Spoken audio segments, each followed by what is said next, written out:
And we are back again on another edition of the Dirty and Driven Podcast. My name is James DeVinny. I am your host on today's fine episode. This is the show where we bring people to the blue-collar world, teach them how to kick ass. Kick ass. Our mission here is to gain, train, and retain solid, hard-working people in the blue-collar trades. As always, I'm joined by an average-faced and yoked-bodied, beautiful human being, a guy who looks like he may have done some bicep curls before walking in the studio.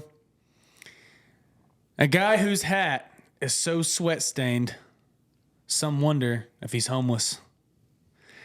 They wonder, will he ever wear a new hat? They've sent him hats, and he says, nah, this is the one for me. I'm talking about the notorious, talented Casey D. Yeah, if anybody wants to see the 16-inch pythons, just be sure to look at our YouTube video and you'll see James' arms.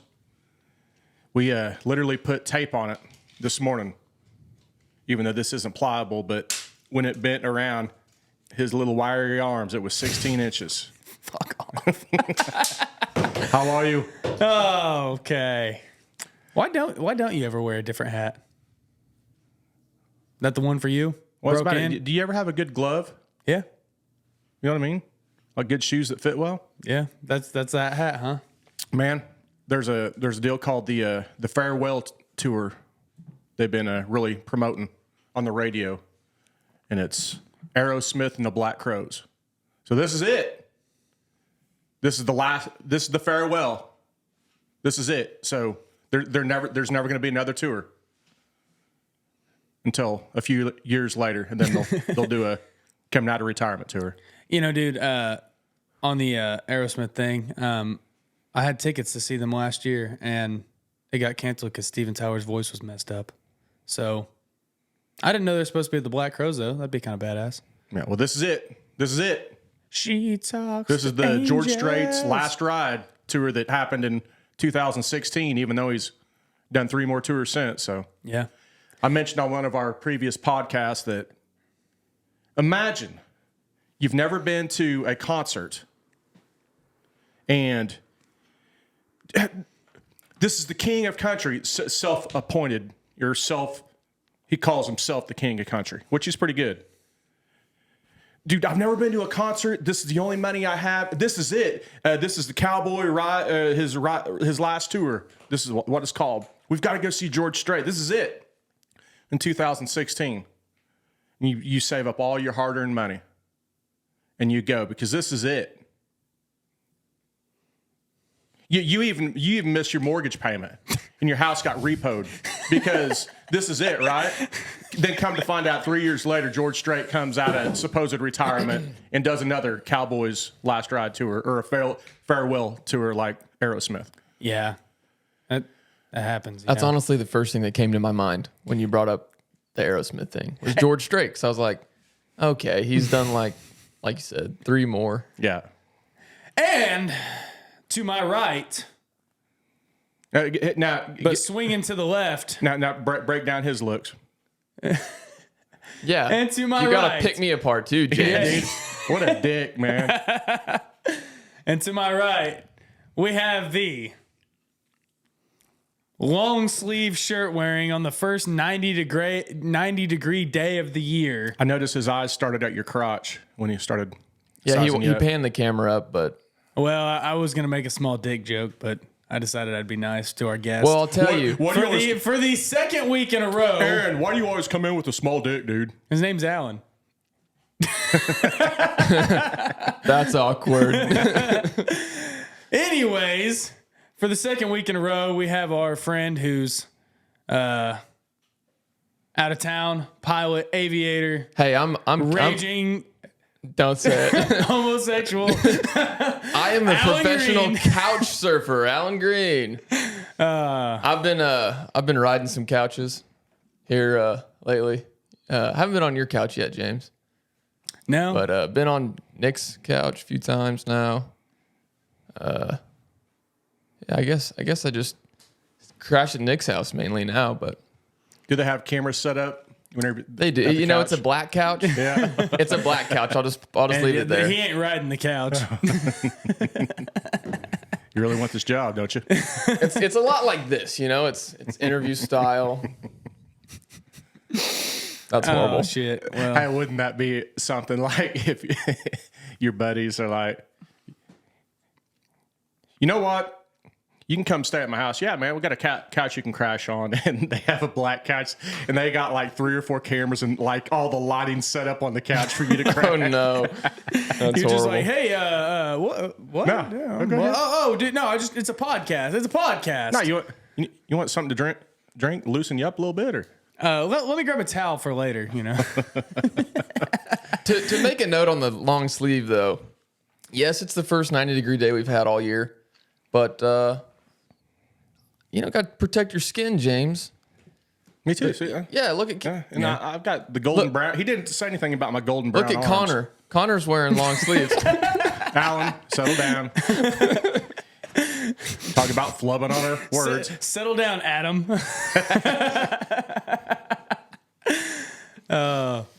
No, guys, it's a beautiful day. The sun's finally out. Yesterday was like 85 degrees. Today's going to be like 90 degrees. And I'm just not mad about it. I do like spring and fall weather, but, you know, I like finally getting into some weather. You don't have to wear a jacket for like 2 hours and then take it off and then keep up with it all day and then put it back on in the evening time. And it's nice. I like the heat.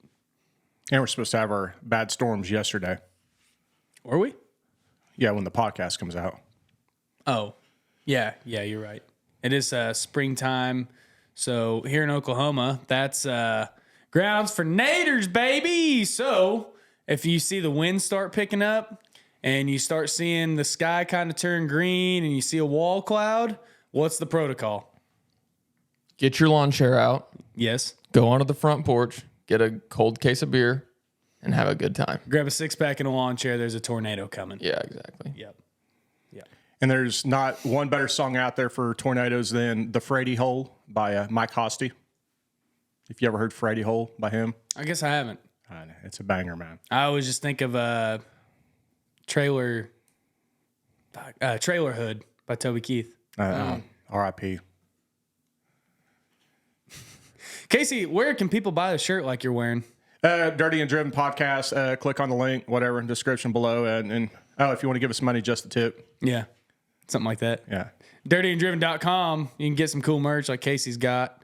That's one of the OG shirts, but we got some nice, good quality shirts on the website. We got hats. You can go to the link tree in the show comments or on our social media profiles and click the link tree and just the tip. If you want to give $1, $2, $5, $10, whatever to the show. Also, if you want a free sticker, just DM us or email us or connect with us on our website, the word sticker, and we'll get you a free sticker anywhere in the world. No strings attached. You give me a smirk. Come on. Where are we going? Where are we going? Yeah, come on. Where we been? I don't even know where we've been. What were we talking about before the show started? Before the golf. Seems like we were talking about something.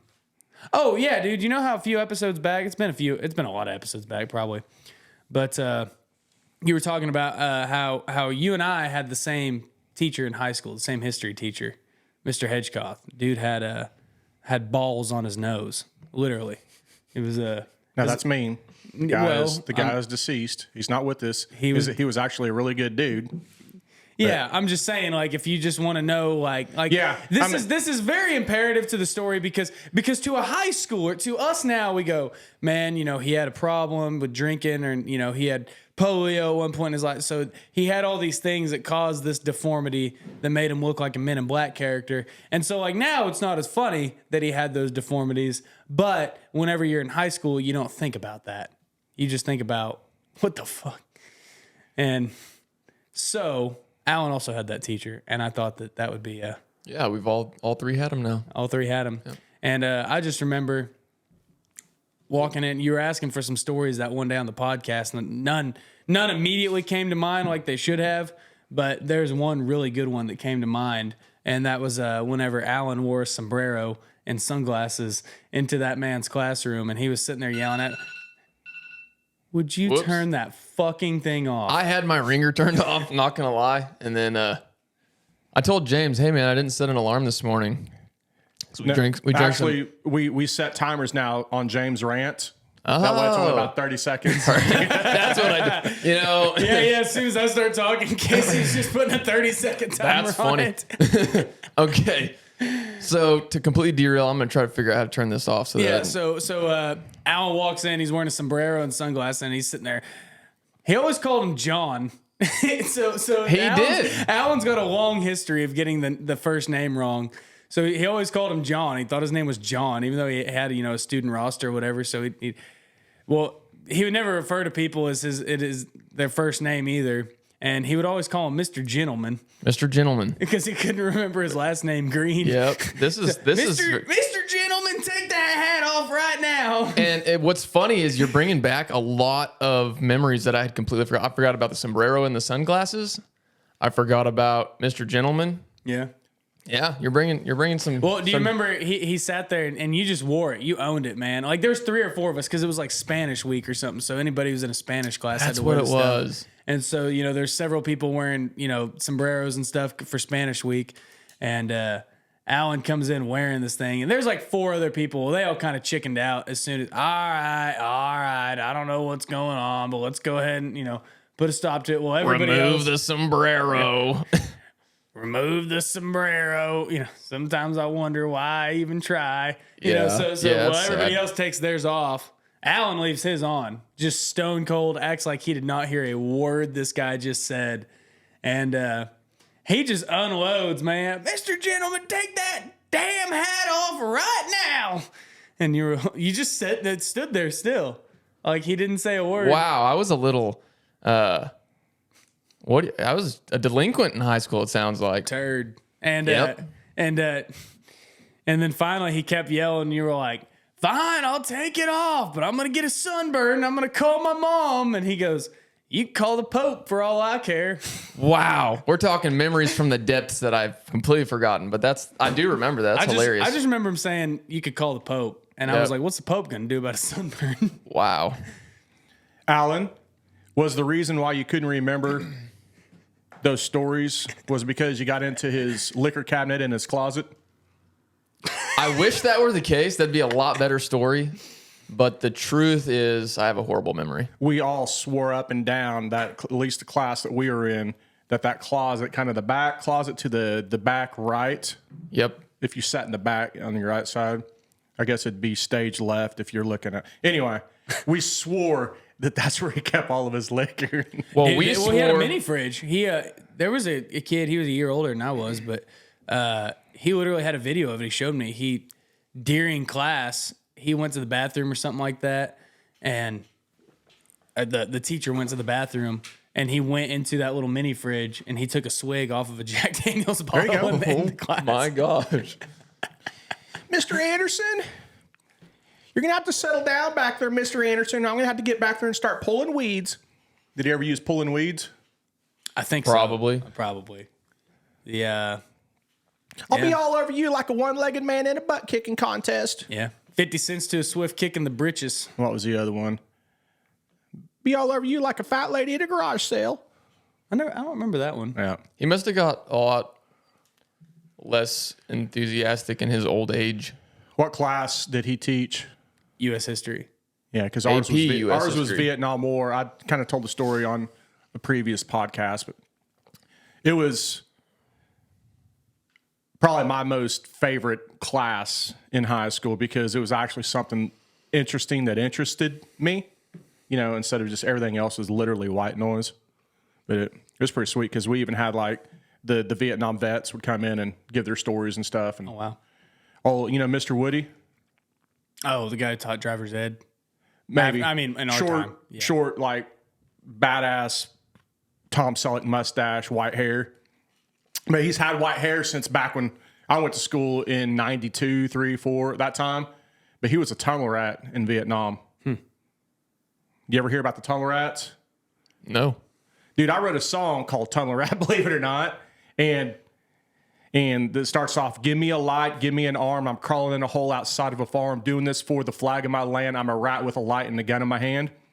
Meaning, all they had normally was a flashlight and a sidearm. You know what I mean? Like a 1911 or something. Mm-hmm. And they would pick the smallest guys in their platoons because the Vietnamese, whether it was North Vietnamese or they were small, and they've been doing these tunneling systems for 20 or 30 years because they built an infrastructure to where it was so underneath the ground. They'd pop up, they'd shoot, then they'd hop down and run. Yeah. But our guys would need to go in and get them out. So they would find the smallest guys to get in there. And all they were going into no man's land and all these things like booby traps and shit. But they'd go in just with a flashlight and a sidearm because that's really all you could have. And they'd a lot of times they'd lower them in by their feet.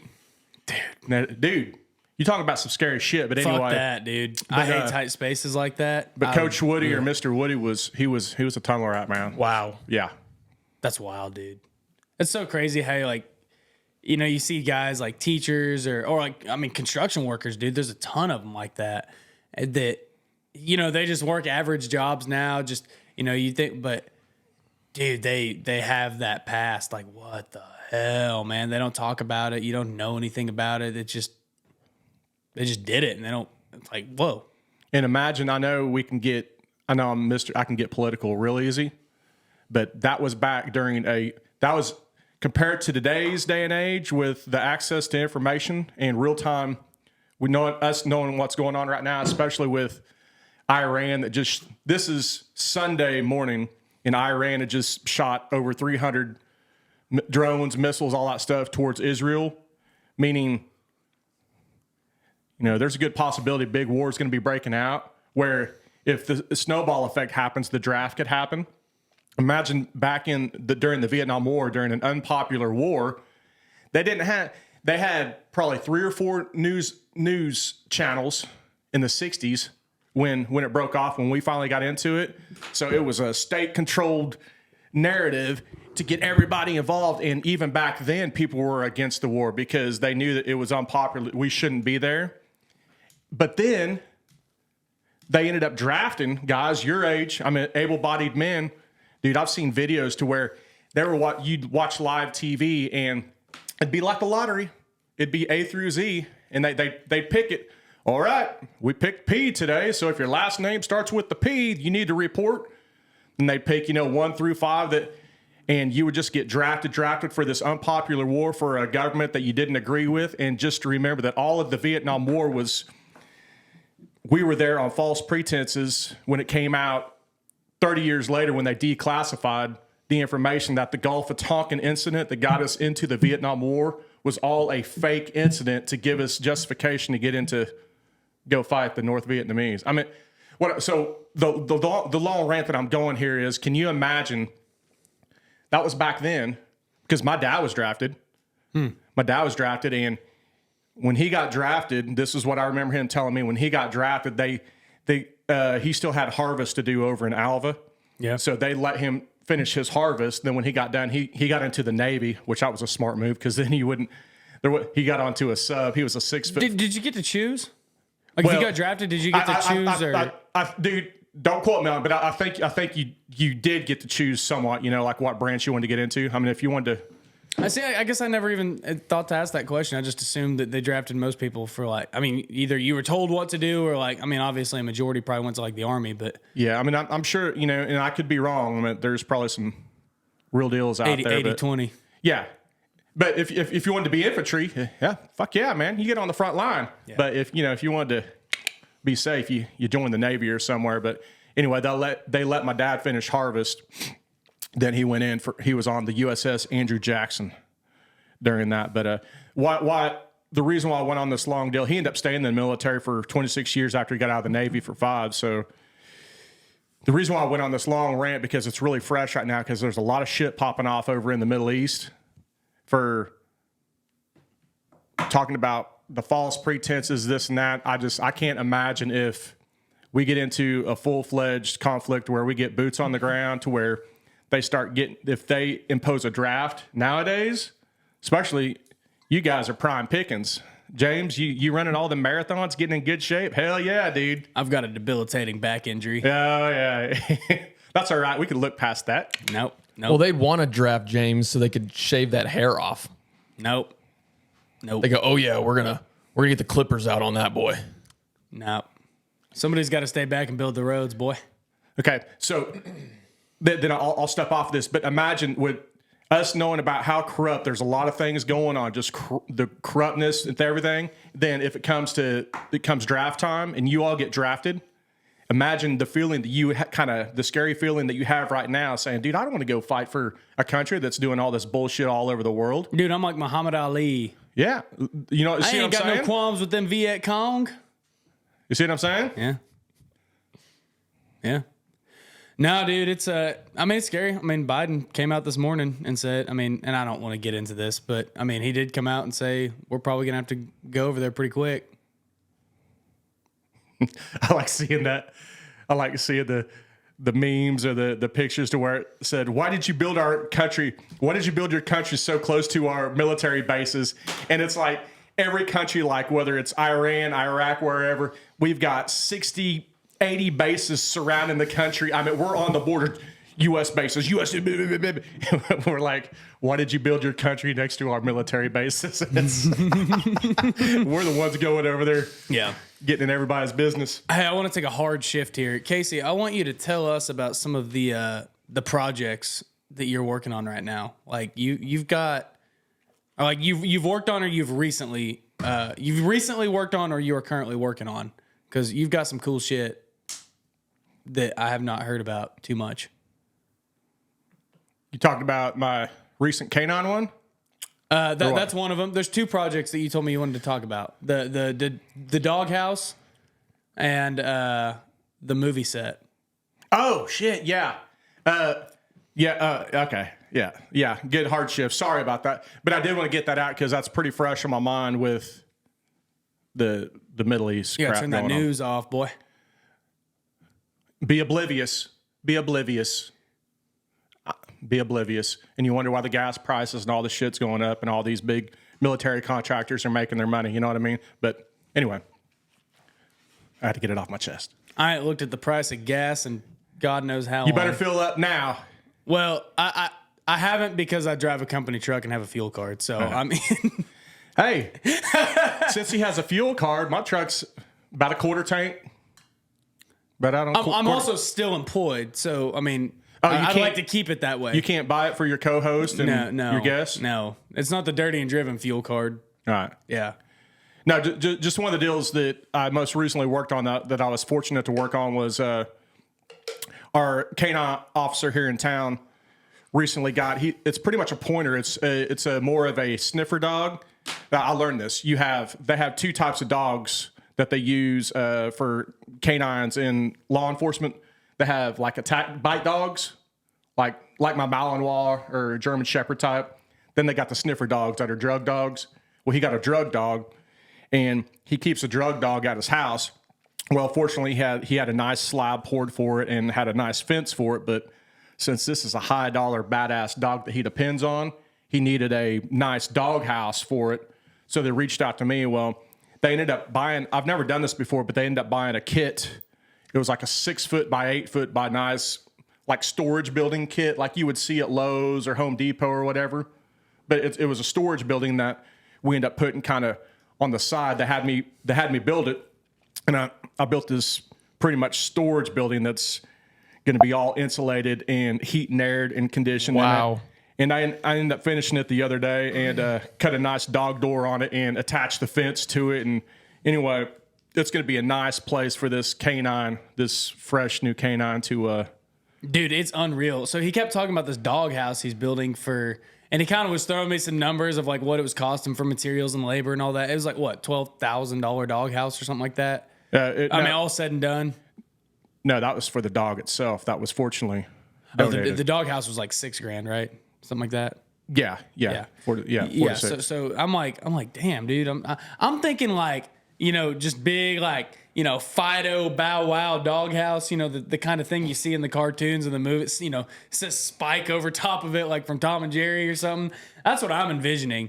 And no, Casey sends me a video of this thing. Dude, it's literally like a tiny home. Like, I was going to say, it sounds nicer than where I stay.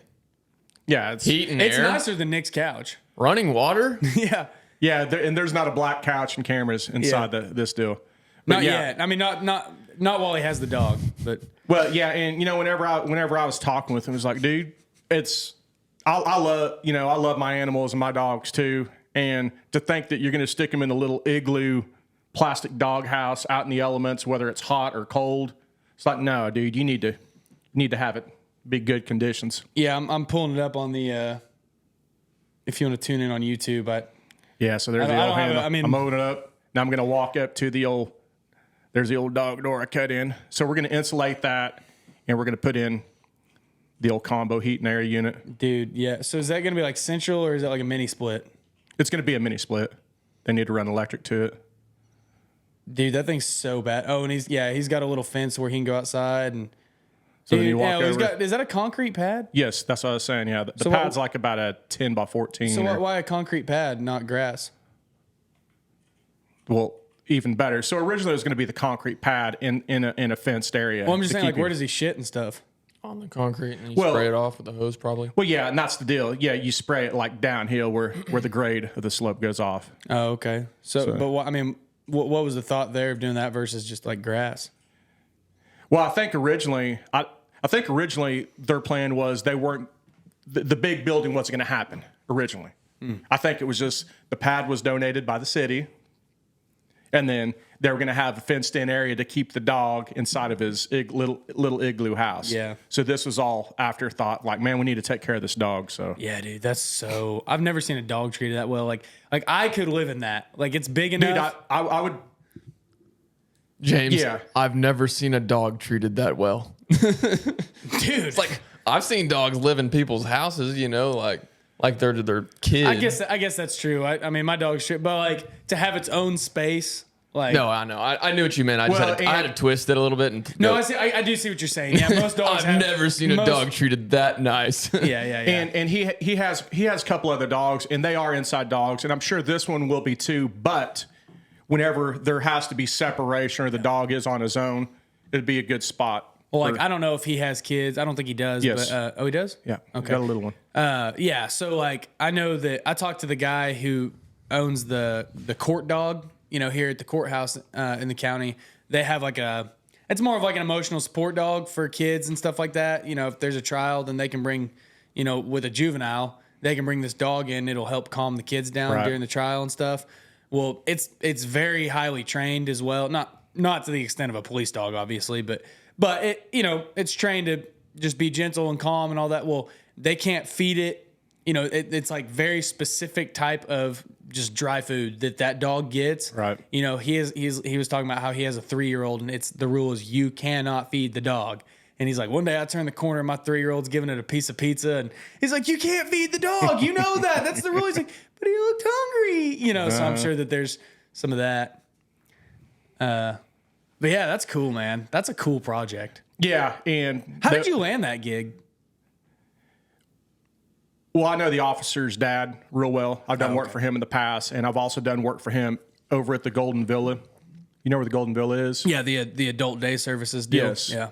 And I've done quite a bit of work for them because he takes one of his kids there, and he reached out to me. He's like, dude, I was thinking, who can do this? And I was like, shit, I'll reach out to Casey. And fortunately, I had a small window open that. Yeah. And another deal, too, was everything worked out good where we got the building in, and I had my basically 3 days by the time I got it all said and done.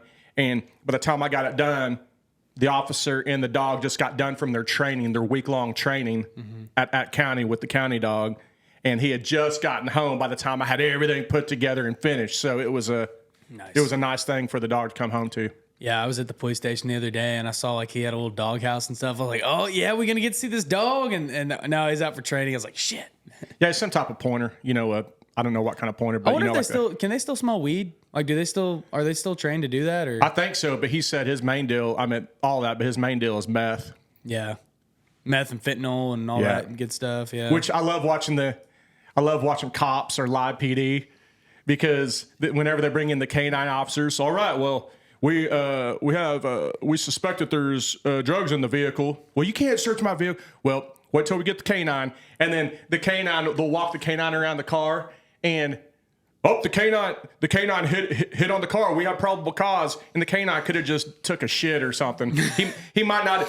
He hit on it. And then the canine will jump in and it'll like rip up all the leather seats, jumping around, sniffing for drugs. And I just like how anytime they bring in the drug dog, they're going to say that he hit on the car, whether he hit on the car or not. Yeah. Yep. So here at the Dirty and Driven podcast, James and Casey, they don't advocate meth or doing meth or transporting meth in your vehicle, but they are innocent until proven guilty. Yes, that's the yes. The private citizen. They're the advocate here. Yeah, at this show. let justice take its place. There is a process. There's a process. That's correct. And it's not that I'm against meth. It's just a kicker. I'm afraid to try meth because I hear how addictive it is. Yeah. And I've got an addictive personality, and I'm afraid if I tried that shit, it might be a good weight loss deal for me, but it'd be a good tooth loss deal for me too. So yeah. I'm not worried about getting addicted to meth. I just don't want it to rot my internals. Yeah, I've never really had any desire to try any form of meth. That's awesome. I've seen those women that hang around the meth boys, and I don't want any part of that. The itch you just can't scratch. Yeah, That's why their arms are always tore up. yeah, and their faces are always scabied up too because they'll start scratching their face, then they'll get scars, then they'll dig in. I mean, it's nasty. I had a bunch of meth it's a heads rotten raid hole. my trash at one of my rent houses a couple weeks ago. They ripped that stuff to shred. I mean, it was a guy I kicked out, and I put all stuff in the alley, and it was in bags and stuff like that. Well, they come, are you just getting rid of all this stuff? I was like, yeah. Like, there was two ladies, and they were nice. They were just picking through things. Nothing. They weren't making a mess. They were there like the whole time I was doing it. And well, dude, I come back the next day, and there was just, I mean, every bag ripped open, shredded. Like raccoons, dude. Dude, no, it literally was like, I was like, on my side of town where I live, you got to worry about raccoons. On this side of town, you got to worry about meth heads, dude. Worry about why your air conditioner ain't running, then you go out and find that they cut out the copper in your AC unit. Always looking for something to sell, aren't they, kids? Oh yeah, So they're guy, hustlers. Oh, yeah. So you want to know the real story behind why that guy lost his job that was in that house? Why? This ties in. This is construction-esque themed. So, he worked for a construction company here in town. Mike's construction company. Yeah. Mike Biederman's construction company. Mike Lashitsky. Yeah. He they were moving buildings, and they noticed that all their copper fittings and stuff were coming up missing while they were moving. They were like, where the fuck is all? Well, he was like the warehouse. Yeah, he was over the inventory. He was over the inventory and everything. Well, they got video of him like literally just go put like boxes of copper in his car. He told us it was for medical reasons because he had surgery and stuff, but it was because he was stealing copper. Yeah, they got rid of. I'm sure they got rid of a bunch of people, but out at the refinery, a guy had access to the fuel tanks, had the fuel card, to. Oh yeah, and he had a little lawn mowing business and just dipshit with today's day and age with surveillance. They had him big old 5-10 gallon gas cans filling up, in the back of his trailer, and it's like, dude, is your job really worth that to lose? We haven't had that happen where I'm at. I mean, because we've got diesel tanks. Before I was there were gas tanks too, but they stopped doing gas tanks because they did have that issue with people just stealing gas, and yeah, they had to fire several guys in years past because of stealing gas. Crazy. What was the other project? You worked on a movie set. Okay, yeah. So I have not heard you say one thing about that. How long ago was that? It's probably about 3.5 years ago. So I did my Twister deal. Yeah. So if you're if you're a new listener, a reoccurring thing, we won't go into it. Go back and listen to it's like episode 12, Casey's first episode, if you want to hear the full story. But Casey was worked on the special effects deal for the movie Twister, and he made Dorothy fly. So, Exactly. anyways, we'll Did you leave know it at that. I did. I heard episode 12. Yeah. Yeah. So with that little history, there was a guy named Conley Wilson. Rest in peace, Conley. He just passed away probably 3 or 4 months ago. But we ended up becoming pretty good friends. Our daughter had worked on a movie that they were filming up north of Newkirk. It didn't turn to be anything, a series. But anyway, we met Conley through that, and Conley was into pyrotechnics, special effects. He worked on the movie. Have you heard of a movie called Minari? I have not.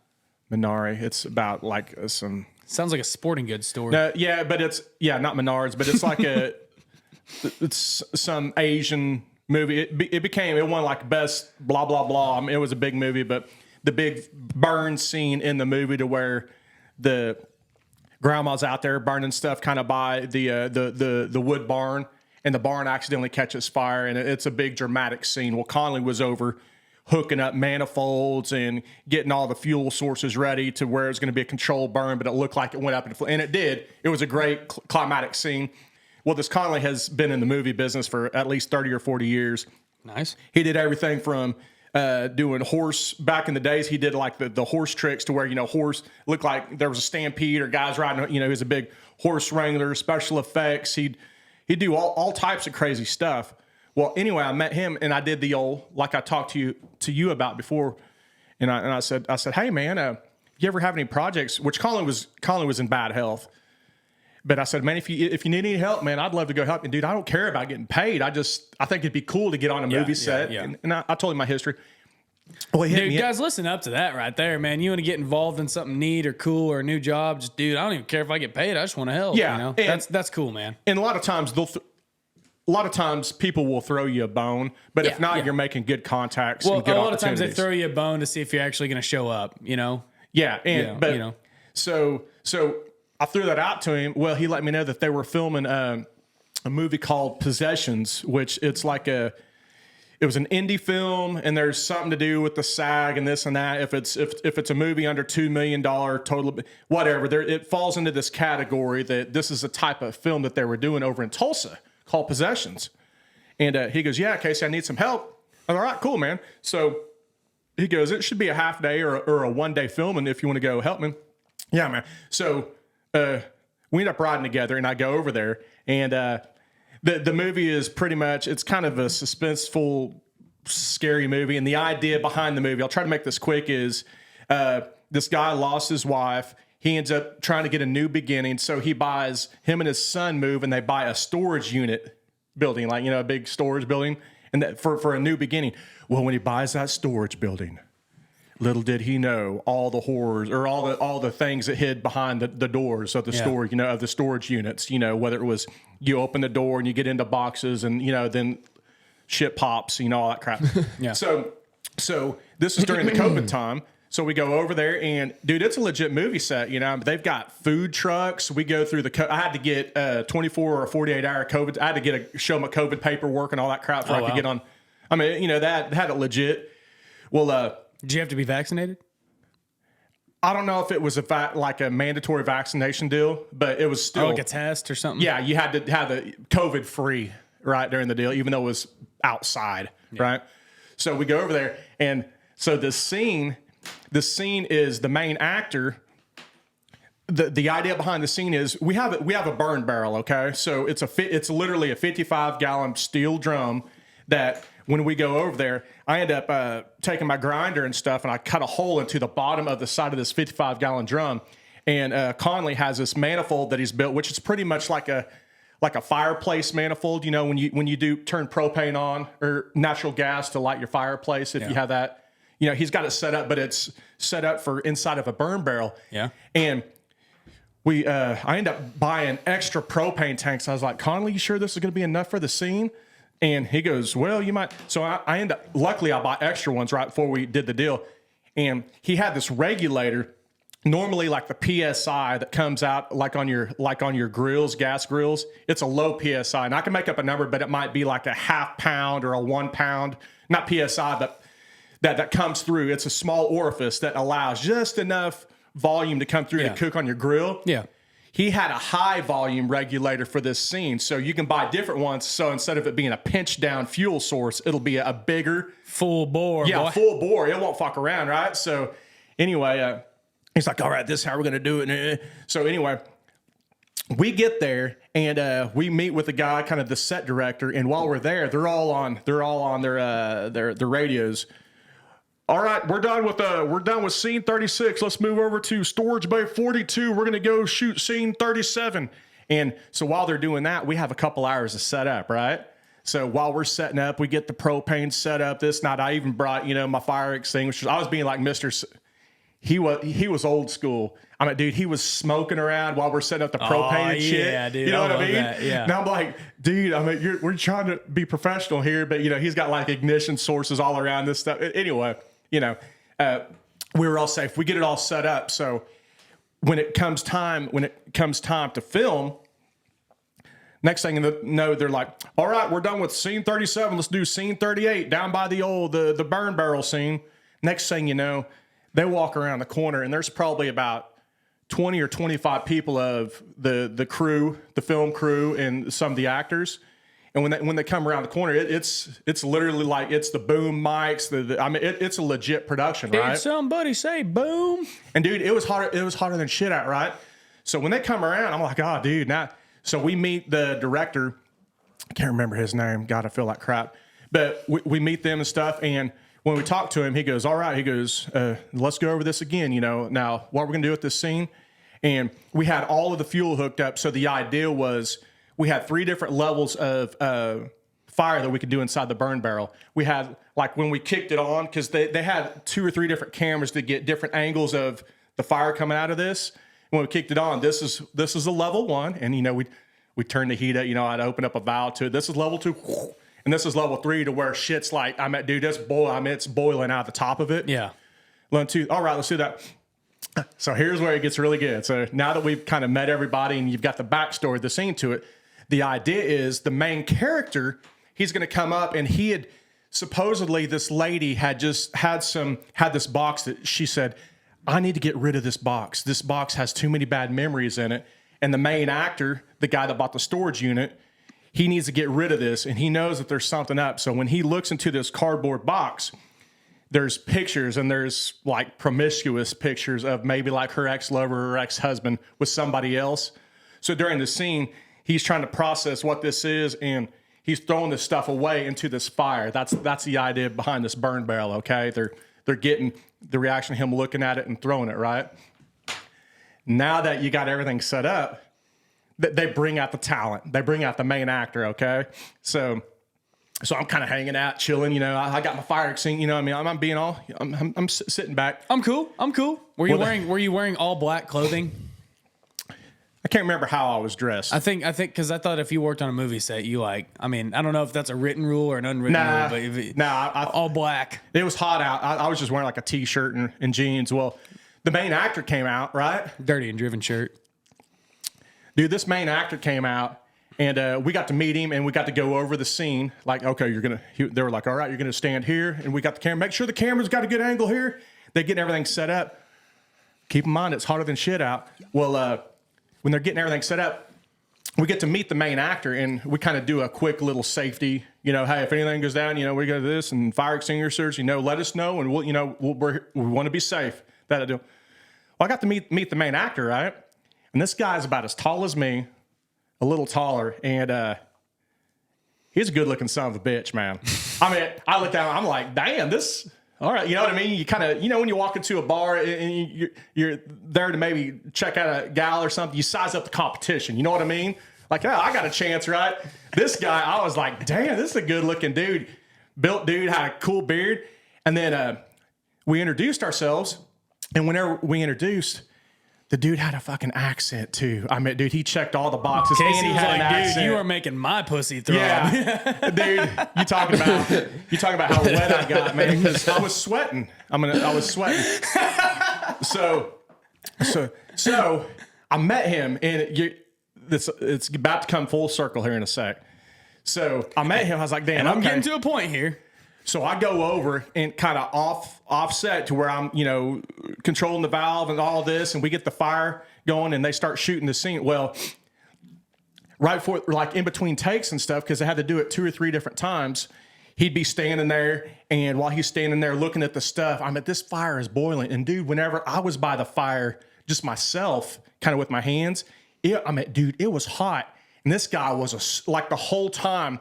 They're like, oh, we got to do it again. And a couple times when he tried throwing the Polaroid picture into the deal, the flame was coming out. It was moving so much air that it wouldn't go inside the trash can. It'd fall out. Yeah. So he'd have to do it again. And dude, I could feel the heat from even back where I was. Yeah. He was being a trooper, right? Well, I'm in between one of the deals. I'm by the on-set EMT guy there, and I said, "Hey man, what's up?" And I go, "What do you do?" He goes, "I'm the paramedic. I go, "Oh, do you do?" He goes, "Yeah, I do."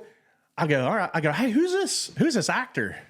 Who's that guy right there? The dreamsicle I just met, right?" Who's that tall drink of water? Yeah. And he goes, "That's Clive Standen." And I go, who's that? He goes, You don't know who Clive Standen is? That's Rollo off of the Vikings. You ever watch the Vikings series? Really? I go, no, but my wife she's big. Yeah, dude, that's Rollo, man. I go, I'll be there. So we talked so I ended up sending in between takes, I send my wife a text. Hey, we're doing this filming, and I just met Rollo, old Clive. She goes, shut the fuck up. Are you fucking, I knew I should have. I guess Rollo is like this big dreamy dude that like all the girls gassed over, right? I go, dude, that's no shit. So anyway, shoot the scene, 2 or 3 or 4 different takes or whatever, and it's all said and done. But long story short, that was, it was a big actor. Yeah. That I didn't know. Oh, and I said something like, yeah, dude, he must be English or something because of his damn accent. And she goes, it's Australian, honey. He's not English. He's Australian. I go, well, fuck, that all sounds the same to me. That's pretty cool, man. Yeah, because I Googled after you sent me the little promo deal, you were like, I worked on this set. I didn't know if you were joking or like what. You sent something. I was like, what the, huh? And I didn't really know. And like, I kind of brushed past it and you're like, did you see that I worked on this set? And I was like, oh, like you were being for real? And you're like, yeah. I was like, oh, okay. And I kind of Googled it. And I guess that guy that was the producer or something, I guess he was big into like the Vikings and Yellowstone. And I was like, damn, dude, a horror movie about a storage unit. And he's got this kind of backing behind him. I'm going to have to watch this movie now. What's it called? The Possessions. The Possessions. I think it comes out like pretty soon. Okay. It's not out yet. I don't think it's out yet, right? Wait, you did this 3 years ago and the movie's not out yet? Yeah, because I don't know if it's indie, but it's one of those, it's not like it's a major production. Yeah. So it's a guy and, probably some money that he raised and all that. But It's pretty cool, though. Clive Standen, there's old Rollo right there. Oh, yeah. Oh, yeah. He's kind of got that Thor. Yeah. Yeah. He's kind of got that Thor look to him, kind of that. What's the guy who plays Thor? Oh, yeah. I'm a good looking dude, but that might be some competition there. I got introduced as the gay guy here, but Well, last week you were the raging homophobe. This Yeah. year you were the raging homosexual. oh, exactly. But I think I was mislabeled. I think that might be Casey's title. Yeah. So, and another thing too, whenever it was super hot out, and whenever we're doing that full volume of propane going out, it was coming out so fast that the propane tanks were almost frosting over, freezing. Yeah. Because of, I can just see the fire being so hot that like it's cooking his makeup and it starts peeling off mid-scene. Dude, I guarantee you, man, his hands had to have been. Well, yeah, close dude, you to go to a burn. concert and like a band with like pyrotechnics, even just like a little like, they hit the drums, just boom. It's just like not even like a prolonged deal. Like I've been up in like the nosebleeds of like Paycom Arena during a concert, and they just do that quick little woof. And I mean, you can feel the heat up there. Yeah. I mean, that far away. And even when they do the flares out here at the refinery, even though it's high up in the air, you could still, when they're got them things rocking and rolling, dude, you can feel that damn heat, man. So is a gas fire hotter than like just like if let's say you had like a normal, you're burning some trash or something in a barrel? I think a chemical fire is hotter than. I guess it depends Just on what burning it is, what kind of gas and what type. Yeah. I mean, a gas, because that you can control the gas. But like if you have like a fake log fireplace, like we used to have one of those at the house I grew up in, and like you'd light it and it was just ambiance. Like you're not getting any heat off it, but like you put some wood on there, I think it's good. the volume. Yeah. Yeah, the volume is what makes it hot. Because like at a concert, it'll do that big woof, or like they'll have it on, it's hot while it's on, but then as soon as it stops, it's back to normal. Whereas like a log fireplace, like it stays hot. So, which I'm not familiar with, but if you ever see like them blast furnaces and stuff, I think a lot of it, they introduce air to it. Probably the same as like with jet engines. I would assume, you take a big space of air, then reduce it down to a small deal. And now you got high PSI feeding the fuel. Well, that's the same concept as at my house, man. I've got a burn barrel at my house to where I throw limbs and trash in, and I'll light it. And if it's not taken off the way I want, I'll take my air hose. Yep. I'll take my air hose down there, Oh yeah. from my big old air compressor. Feed the fire. And I'll end up feeding it with some air. And dude, you talking about that? I mean, dude, it is like a blowtorch when you add air to it. Whenever I was little, that was a trick I learned in the Boy Scouts. We went camping one time and we couldn't get this fire to stay lit. I know it was pretty cold. I think it was really cold, like sub-zero. And I think it had snowed. So it was like, wet wood, super cold outside. And that was one thing that one of the guys did was they took a little blow up thing for like an air mattress and they stuck it in the fire pit and just to keep it blowing on that thing so it'd stay lit. A practical use, kind of what you guys are talking about. Like if you're doing a cookout on a barbecue grill with old school charcoal. Yeah. And you've seen those containers where you put all the charcoals in it and then, it burns there for 20 minutes and then you pour it in. Yeah. You can just get them going, in that little can for like 2-3 minutes and then pour all your coals into the grill. And then just take your leaf blower and don't shoot straight down on it, but the little vent holes on each side of the grill. Oh, yeah. Just stick the nozzle up. Let her rip, dude. You'll be ready to cook burgers on like perfect, fully charred charcoals in like 60 seconds. Yeah, That's quick. interesting. Yeah. Well, that's the old concept with, what is it, the fire triangle, If you remove one of them, but it obviously air, when you introduce air, even when you see, you try to get something going, blow a little air when you blow it, as long as you don't blow the flame out. Yeah. As long as you just introduce that air at the right time, man, it'll. Yeah, just be sure, tie it back to the trades and everything. Be sure you have the right fire extinguisher present, right? The right kind for the right Yeah, type ABC of fire. would be. ABC, yeah. What's the right type of fire extinguisher for like a wood burning fire or paper? Isn't that A. is that an A? Yeah, A is like the anything that turns to ash. yeah. B is B boil, is- C is chemical. I think E or K Isn't is there electrical. K? K's everything. I thought K was all encompassing. Yeah, there's one that kind of Well, hits ABC them is all. kind of an all-encompassing. I could be wrong, but I think K might be electrical. But Okay. Yeah, because there's one that like is real specific for like grease fires and stuff. And like a kitchen, but I don't worry about that. you ever had any grease fires on your grill? Not on my grill. Yeah, I have not on my grill, but there was I was at a friend of mine's house. This was just a few months ago, and dude, this grill had never been cleaned. And he was sitting there cooking burgers. That whole thing, it's right up against this other guy's siding. Oh, dude. And it was going hot, and he goes, and then I was like, dude, that shit's smoking. And he was like, whoa, and then he's like, whoa, and then he turns it off. It's still just engulfed in flames. It's just burning, melting this guy's siding. Crap. It was old Nick. He went and grabbed a glass of water and finally just poured it on there. It went out. It was just like, dude. Nick what melted hell? the siding? No, it wasn't. Nick went and grabbed a glass of water Oh, okay. and put it out. I was But gonna say Nick's not very good with siding, so I was at his house, and he had backed it. You could see where he had backed his truck up his driveway to the house, and ran his ball hitch right through the side of the house. his new house? No, the old house. Ran his ball hitch right through the siding. Classic. Man, I had one grease fire one time that it got away from me. I hadn't cleaned it forever, just a bunch of old grease droppings down there in the old grill. Yeah. And by the time I looked out and saw it, it was like an oh shit moment. What do? Do you run it? And it had burned so hot that it had burned the hose coming from, you got your propane tank, then the regulator is pretty much directly mounted onto it. Then you got the hose that feeds your burners. Yeah. It had burnt the hose completely off, so a flame was just coming out. Oh no shit, dude! Yeah. That's scary. Yeah, so it was just downstream of the regulator, but yeah, so I went up and I unfortunately just.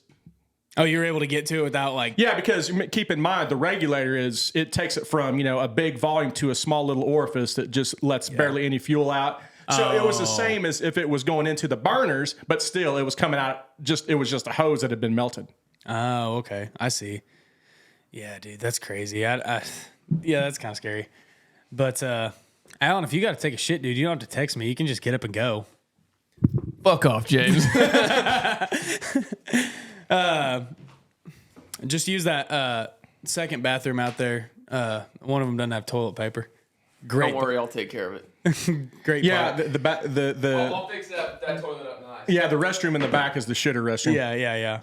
It's no. You got to just use the big doors. This is this is great podcasting. Switch the camera over, show him leaving. He's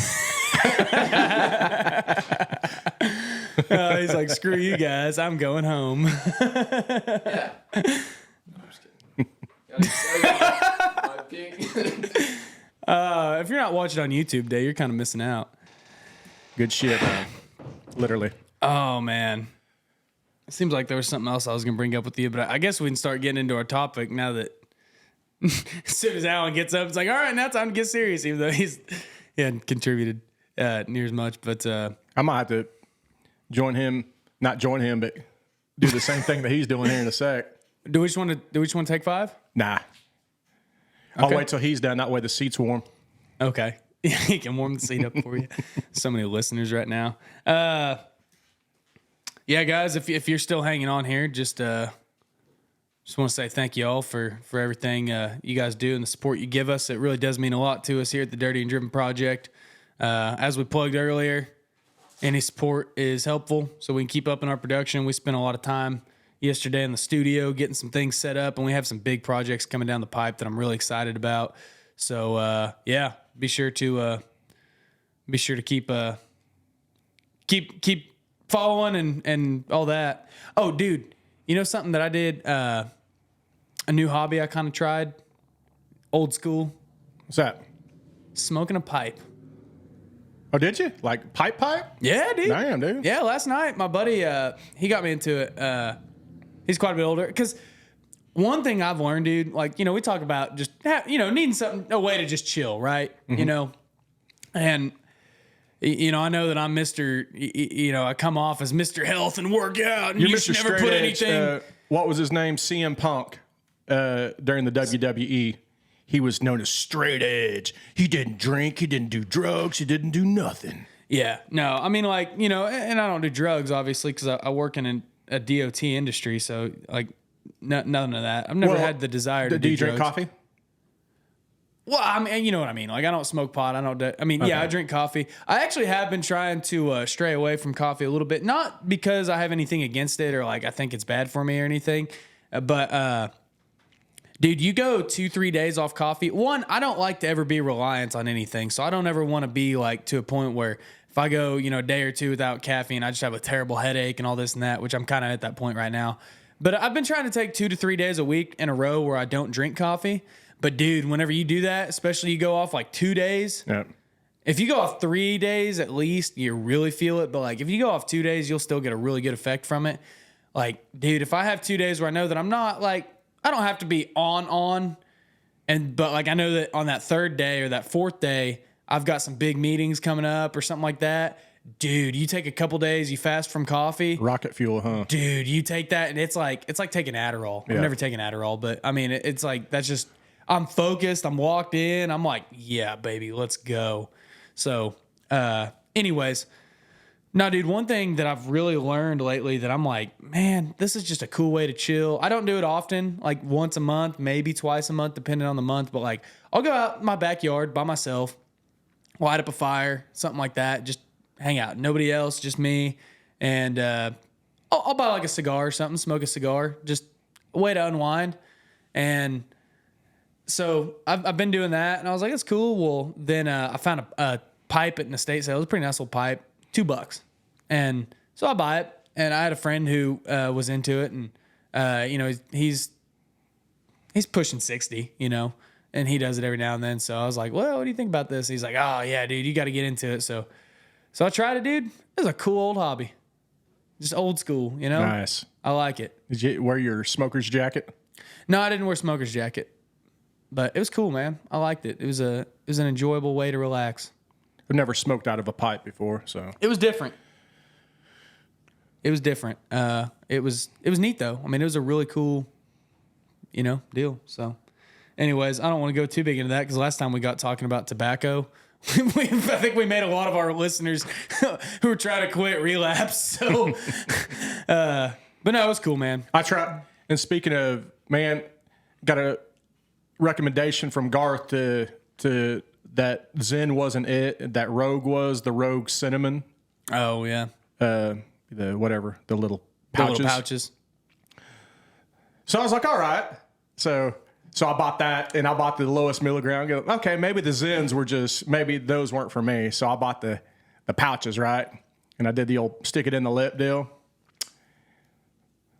I don't know if I just got like pussy tender lips that burns, but man, I get that inside my lip for a little bit. It just feels... If you're not used to it, dude, you have to be dedicated. Like you have to really want to get addicted to dip or cigarettes or something like that, because it's not an easy hobby to get into. Like nobody just puts a dip in for the first time or those pouches or something. You're like, damn, dude, I feel fucking amazing. You know, the first few times you're like, ugh, this is disgusting. But you keep trying it because you want to be cool, right? And then you get hooked. I wish they had like a topical form, you know, like a cream that you could put on, you know. That would Nicka cream. Yeah, then you can just stick some gauze or something in your lip to still look like you're cool, that you got a chaw in your mouth. But they have those patches. They have nicotine patches. Yeah, topical though. I don't want to be caught with a patch. You don't want to be wearing a patch. Yeah. They have gum. Nicotine gum. Oh, I'm sure that's tasty. I have no idea. Never had it. I've seen it though. I know people who use it. Anyways, dude, you had a topic we were going to dig into last week, and then we got distracted with all the other nonsense we like to talk about. Let's hear it, man. Well, when shit goes down, whether it's on a light scale, if somebody needs help, or on a big scale, if somebody really needs help, I've been part of it probably 3 or 4 times or more on a grand scale and a small scale in my life. There's people that will run to help, and there's other people that will freeze up. And my point is, you've heard of the sheepdog, Yeah. right? And I think the idea with the sheepdog is there to protect the sheep that can't protect themselves. Mm-hmm. And I think little Tim Kennedy, he has that company called Sheepdog Response, which is kind of the same idea to where you get trained up and stuff. You be the ones that'll help protect others that can't protect themselves or that won't stand up. And me, not that I'm a sheepdog, but I've always been the type to, man, if something's going down or wrong, man, I've got 2 or 3 good scenarios to where I've stepped in before to where I haven't thought twice because shit was about to go down. Yeah. One of the deals was, man, this is jacked up. It was at 14th and Prospect, up there where Burger King is. Yeah. And this is back before they changed the turn lanes and stuff. And I was going north. I remember it was on a Friday about 6 p.m., so it was super busy. And I was in the turn lane. I was going to turn left and go towards Walmart, right? And whenever I was getting ready to turn, there was this truck in front of me.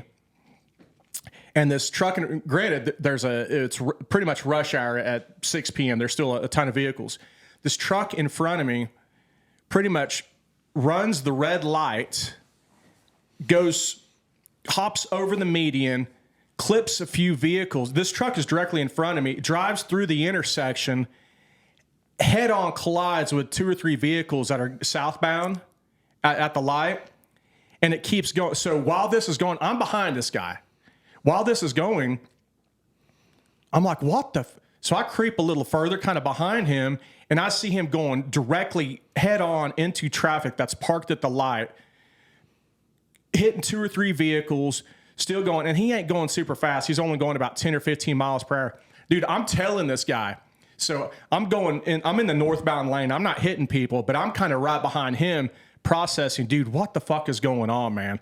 So while he's hitting these people and stuff, next thing you know, after hitting about 3 or 4 vehicles, and he hit one of them really hard head on, he gets back into the northbound lane, kind of up by where you work. It's not that far up, but we're still about Tractor Supply distance, okay? So he's like just trying to keep going?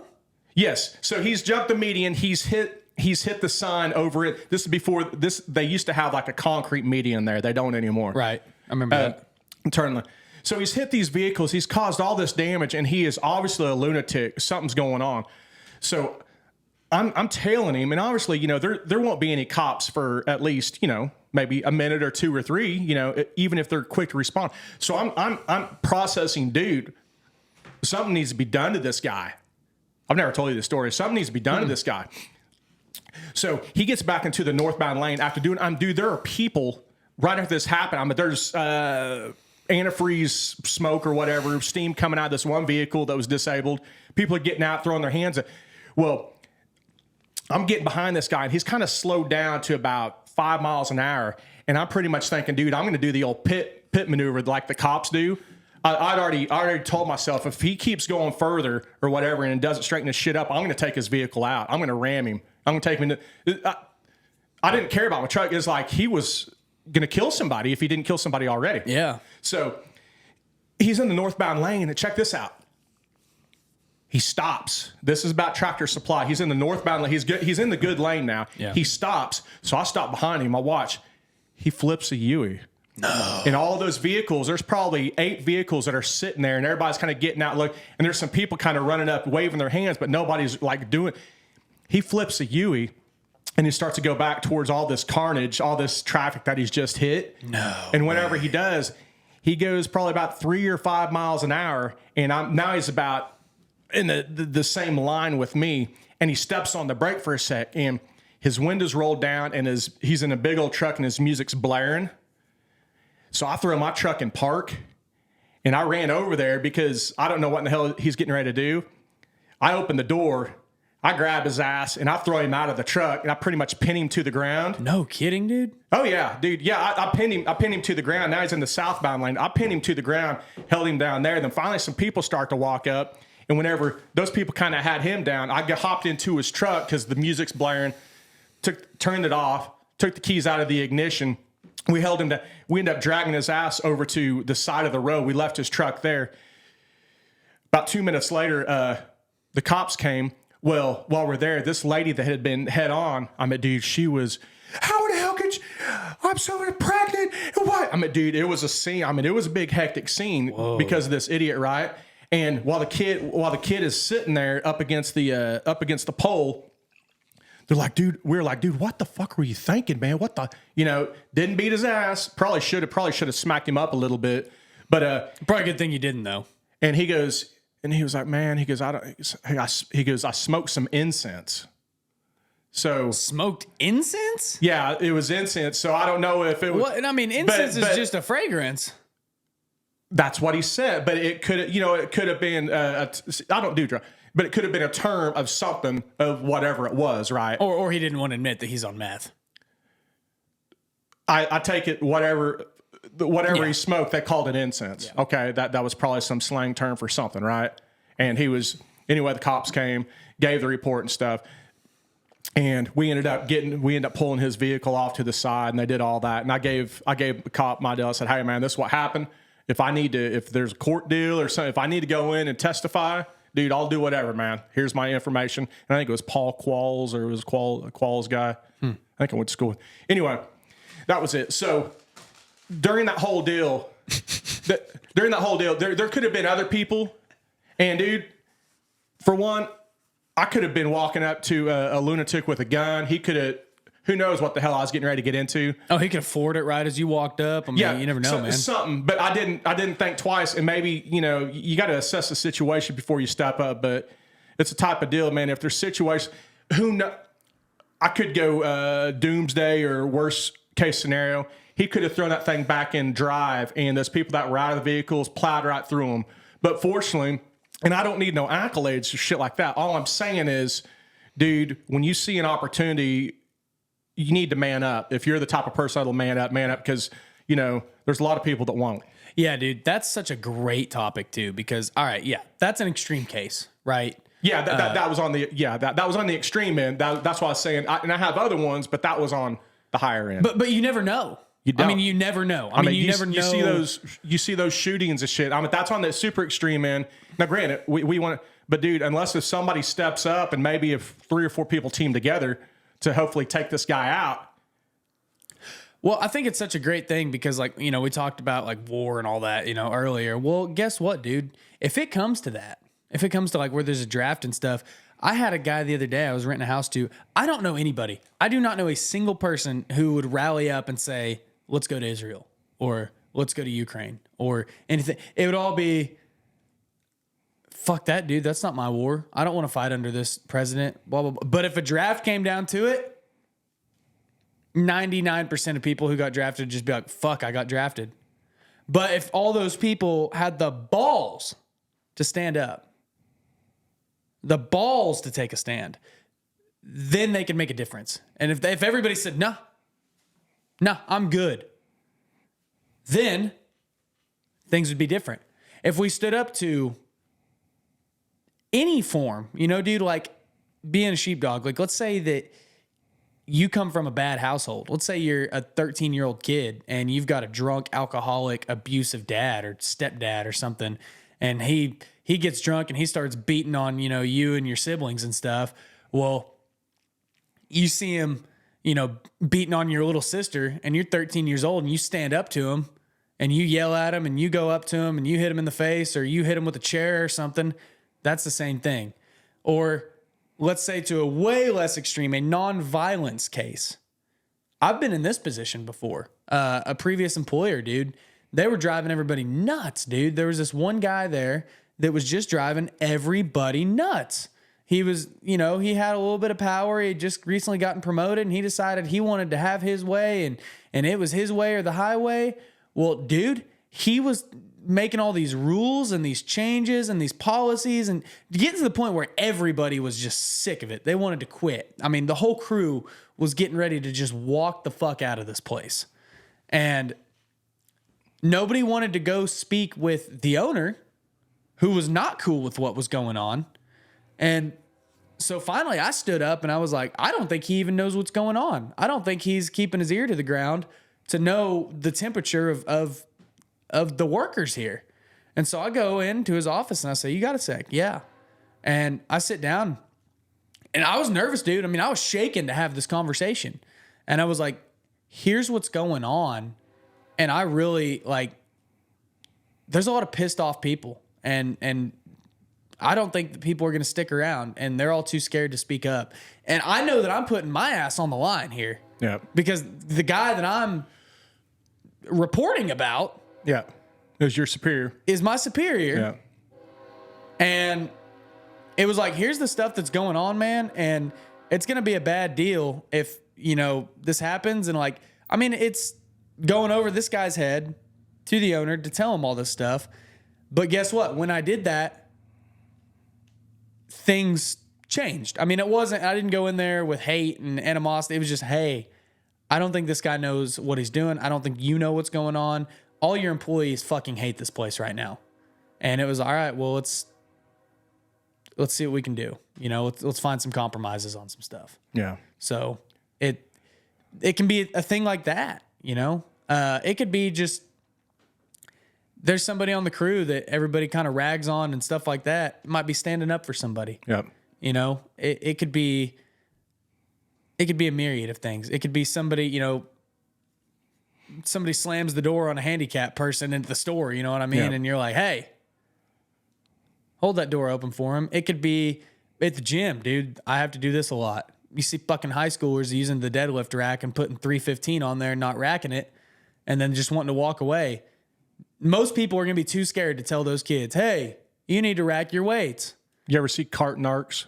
I think it's a group on Facebook, but it's Cart Narcs, and the people get on there, and people who don't put their grocery carts back and they leave it in the deal, they'll narc on them and they'll video them. Say, hey, man, go stop being a lazy piece of shit. Put your damn cart back.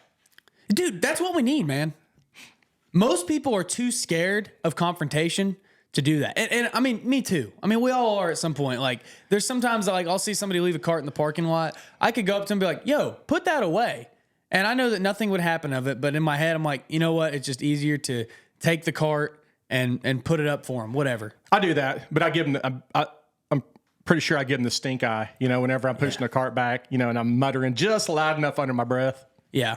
No, I do that. I mean, I've done that at the gym before, like where there's certain people that I'm like, whatever. I'm like there was one day there was a guy that we were using it right after. He took his weights off the bar and then just left them laying in a pile right next to the deadlift rack. He didn't put them back up on the deal.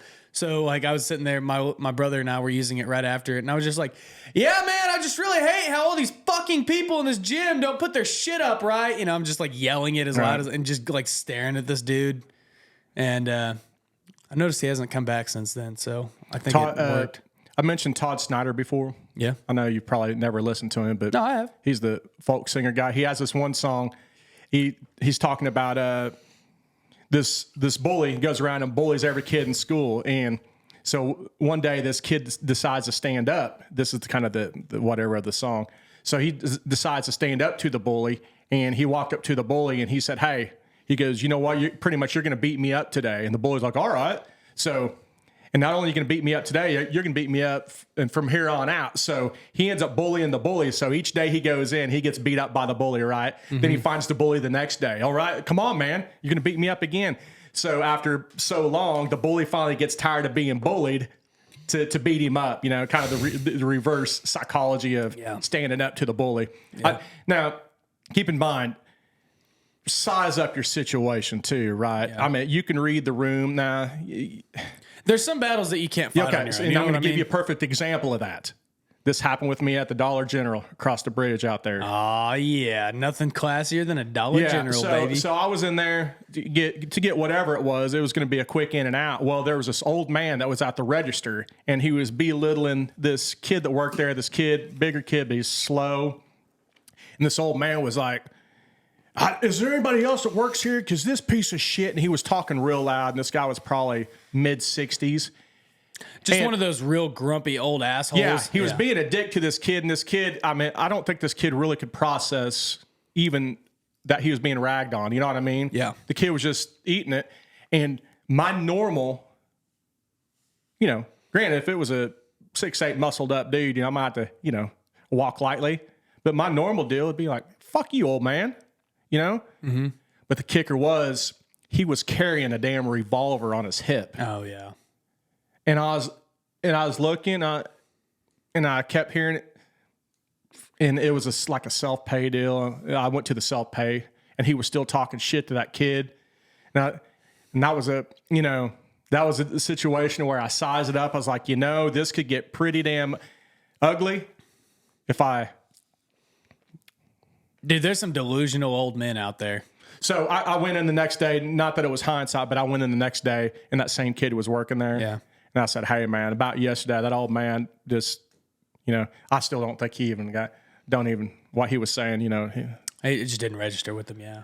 Yeah. Yeah, dude, I mean, that's the hard part. And, like, there's a difference between being the sheepdog and just being a dipshit. You know what I mean? Like, there's a difference between stirring things up to stir things. Because you have some people, like, I see a lot of them. It's that guy you're talking about. The guys, dudes that are just no other real way to kind of say it, but like just that far right wing, fucking, they think that they're a patriot, but really they're just an asshole kind of guy. You know what I mean? Like,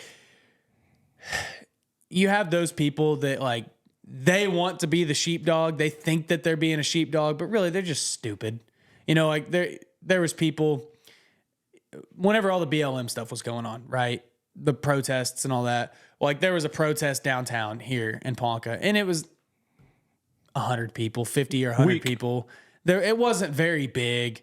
They weren't being violent. It wasn't the big city brick thrower. It was just like, they just were walking around town hall with some picket signs and stuff like that. Did they submit for a permit to protest? I'm pretty sure they actually did. Yeah. No, it was legit. Good. They had they had a lot of police there and stuff like that. Not Right. real laid back. Good. Nothing really came of it, kind of thing. And but there were these two kids that were like, took a picture of like the other side of downtown, like 5 blocks away, like where we're at here, on like 2nd Street instead of 5th Street. And they're like, we're down here making sure that things are good. Things aren't getting out of hand. It's like a picture of them with AR-15s. And it's like, dude, you are just stirring the pot is all you're doing. And there's a lot of people like that they think that they're big badass, man. They're just stirring the pot. Well, we need people like Kyle Rittenhouse to make sure people ain't looting and breaking into businesses. Oh, yeah. Well, and then there's also like, just on that same vein, like the people that are just argumentative all the time. And it's like, dude, that's not being strong or that's not standing up. Like, because the sheepdog analogy, I mean, what is it? It's okay. You used to have a shepherd that would watch sheep all night long, all day, all night, 24-hour surveillance. You'd have a shepherd out there, back hundreds of years ago. Well, then they trained up these dogs, Great Pyrenees, sheepdogs, to watch over the flocks, to keep them safe from coyotes and whatever other critters could kill the sheep. Right? So the sheepdog, they're typically... like the sheep are eating all day, right? They got the grass, they're eating all day, they're fat and happy and all that. The dogs are the ones putting in work. They're patrolling the perimeter, making sure that all the sheep are safe. They eat once a day whenever they're fed, if that, and they're working hard all day long, last to eat and underappreciated, you know what I mean? Like that's them. And they've always got to be on their game. They're trained. They're well trained. They know what to do. And that's the sheepdog, right? So if you really want to be a true sheepdog in your industry, in your life, for your family, you've got to train yourself on social skills and hard skills, hard and soft skills, right? So you've got to be good at something. Like if you have a new guy on your crew and he's just getting, his shit kicked in by everybody else all the time, he's trying to learn the industry, learn the business, and he's just not getting much because there's a lot of old school assholes in there that don't want to teach. Well, you've got to be willing to stand up, but you've got to know your skills too to be able to take him under your wing and be like, hey man, it's cool. Those guys are assholes, whatever, ignore them. They're like that to everybody. Let me protect you. Stay with me, stick close to me. We'll be good, right? You've got to be that guy, and you've got to know what you're doing to be able to teach this guy properly. If you're in a situation like you're talking about, where you go up and you rip this dude out of his seat, dude, you've got to be physically fit to handle that. I mean, if you're some fat turd and you see that shit go down, you're first of all probably not going to do anything because you're a sheep yourself. But even if you do want to stand up and you want to go, you want to cut this guy off and you want to rip him out of his truck and wrestle him to the ground, if you're a fat turd or you are just totally untrained and not in any sort of physical shape, dude, you're not going to do that. You're going to go up and you're going to get your ass kicked. And it's just going to make things worse, right? So you have to train yourself mentally and physically. Or if you're in the situation like I'm talking about, you have to know how to go to the superior and say, hey man, these people are having problems, the sheep, if you will, the common run-of-the-mill workers or whatever group of people you're in. And you've got to be able to have those hard conversations and say, hey, listen here, boss man, there's some stuff going on. And whether it be an issue with him, being able to say, hey, you're rubbing everybody wrong because your policies or your rules or the way you're acting. And, this is where everybody thinks about you right now. You've got to be able to do that in a way of grace and mercy and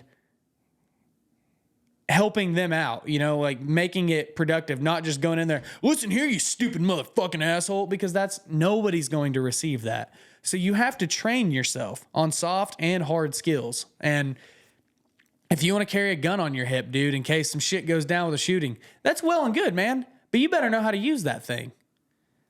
There's a lot of different things that you can do to be the sheepdog. And a lot of them is, for lack of a better term, politics. Very rarely is violence the answer to this kind of stuff. Now, it might be in a case like you're talking about, where there's a guy, you know, killdozering it through traffic, kill trucking it through traffic, and you've got to wrestle him down. Okay, that happens. All right. You might be in a scenario where there's a shooting going on. All right. Again, you've got to be physically fit, and you've got to be like that old dude with that revolver on his hip.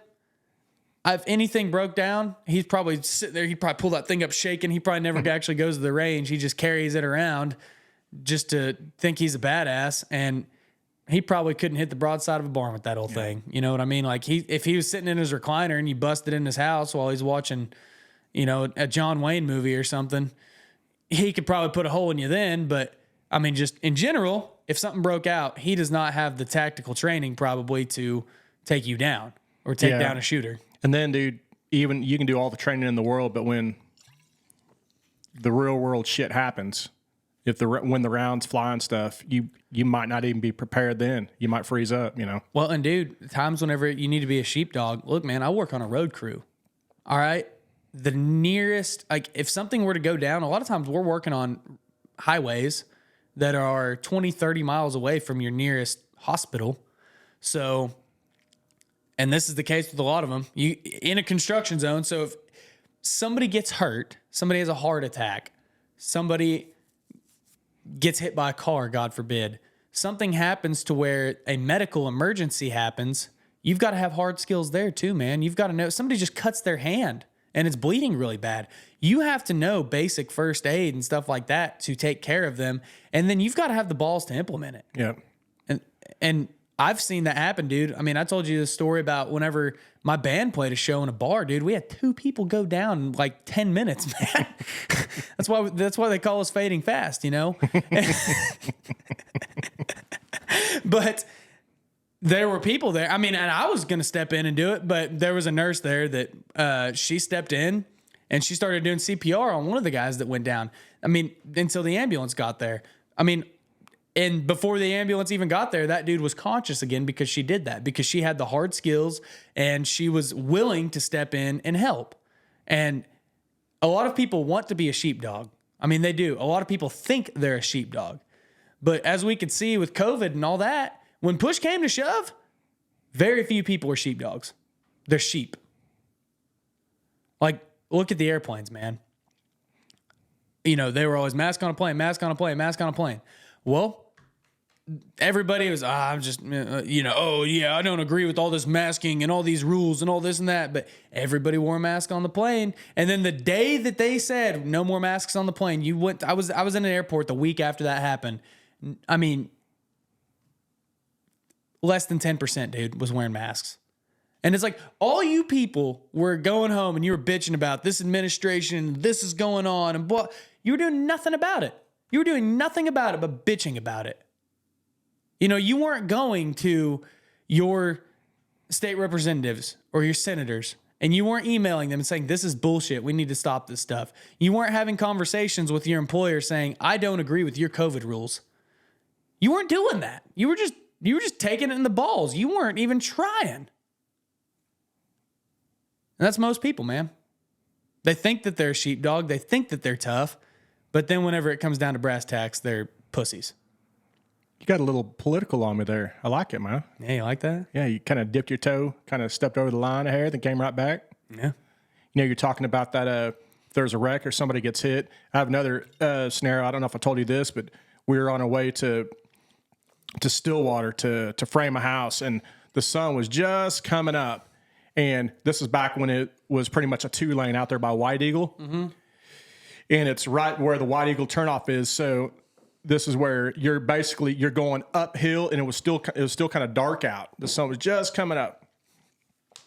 And right when we were just going, we were following this little red car in front of us. Well, right in front of the red car was another vehicle. And right when we were coming up the hill, it was a no passing lane, right? Dark out. Sun's just barely about to come up. This red car in front of us decides they're going to pass in a no passing lane. Oh, yeah. At the top of the hill. Classic. Yeah. I was sitting in the back seat. There was 3 of us, and I was with that same dude that didn't help my buddies die whenever he got hurt and fell on his head. Yeah. The same guy. He was in the passenger seat. This red car starts passing, and we're like, dude, what the fuck is it? And next thing you know, you see headlights coming over the hill from going northbound from the opposite way. And that car, the car that's passing that shouldn't have been passing, that car swerves to the left, to the shoulder to miss. The truck that's coming over the hill swerves to the right to miss that car. They both swerve back in to miss each other, and they head-on collide right in front of us, dude. I mean, it was right there, full 4K video, right? And so we kind of pull over to the side, and dude, this is, I mean, dude, it just happened. We pull over to the side, and the guy that was driving and the passenger are just sitting there. I was like, hey, I go, guys, are you gonna get out? I go, dude, they need help. And they're just sitting there. There was that same guy that didn't help my buddy's dad that one time he got hurt. Yeah. I go, dude, let me out. They need some fucking help. Man, y'all call this is back when cell phones were just kind of starting to be a thing, like the early 2000s or so. They let me out. I ran up to the truck, and the truck was facing the opposite direction. Shit. It was facing southbound. There was a guy on the passenger side of the truck. And like I said, the sun was just coming up then.